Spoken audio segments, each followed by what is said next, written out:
हर इंसान के पास कुछ न कुछ गुण होता है, लेकिन कुछ ऐसे भी इंसान होते हैं जो अपने उन गुणों पर घमंड करने लगते हैं। क्या आपको नहीं लगता हमें अपने गुणों की अच्छी समझ होनी बहुत जरूरी है? यही समझाने के लिए मैं आपको एक स्टोरी सुनाता हूँ सिकंदर महान की। आप सभी ने तो सिकंदर के बारे में सुना ही होगा। सिकंदर जब भारत आए तो उन्हें एक महात्मा के बारे में पता चला।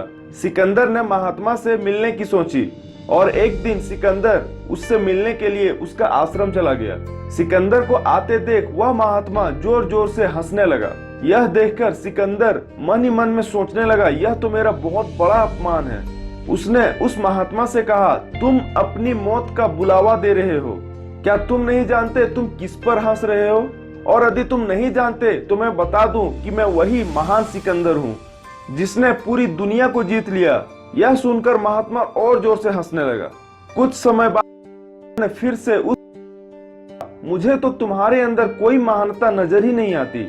मुझे तो तुम बहुत ही दीन और दरिद्र दिखाई देते हो। सिकंदर ने फिर से उससे कहा, तुम्हें दिखाई नहीं देता कि मैं पूरी दुनिया को जीत लिया हूँ? यह सुनकर महात्मा ने उससे कहा, तुम कल भी साधारण थे, आज भी साधारण हो और आने वाले कल में भी साधारण ही रहोगे। और अगर अब भी अपने आप को तुम महान कहते हो तो मुझे मेरे एक सवाल का जवाब। अगर किसी दिन तुम रेगिस्तान में फंस गए और तुम्हें प्यास लगी हो, दूर दूर तक तुम्हें कोई हरियाली नहीं दिखाई दे और तुम्हें पानी तक ना मिले, ऐसी अवस्था में तुम एक गिलास पानी के लिए अपने राज्य में से क्या दे सकते हो? सिकंदर ने बड़े गौर से उस सवाल पे सोचा और कुछ देर बाद महात्मा से कहा, मैं उस एक गिलास पानी के लिए मैं अपना आधा राज्य दे दूंगा। यह सुनकर वह महात्मा बोला, अगर मैं आधे राज्य के लिए ना मानूं तो तुम क्या करोगे? यह सुनकर सिकंदर ने उस महात्मा से कहा, इतनी बुरी हालत में मैं तो अपना पूरा राज्य दे दूंगा। सिकंदर का यह बात सुनकर वह फिर से हंसने लगा।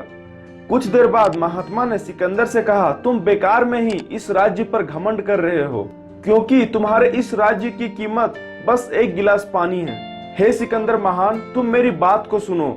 अगर वक्त के समय तुम्हें जाल ने जकड़ लिया तो एक गिलास पानी के लिए भी तुम्हारा राज्य छोटा पड़ जाएगा। ये छोटी सी स्टोरी कहती है कि जिस गुण पर आप घमंड कर रहे हैं, बुरा वक्त आने पे वो क्वालिटी आपको कोई काम का नहीं होगा। इसीलिए कभी भी घमंड के नशे में चूर मत रहो। आप सभी ने महारथी कर्ण का नाम तो सुना ही होगा।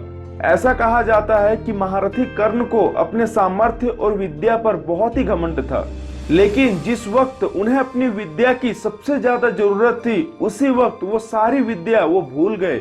इसीलिए अब आपको फैसला करना। यदि ये वीडियो आपको अच्छी लगी हो तो प्लीज लाइक कीजिए, subscribe the channel and please share the video. Radhe Radhe.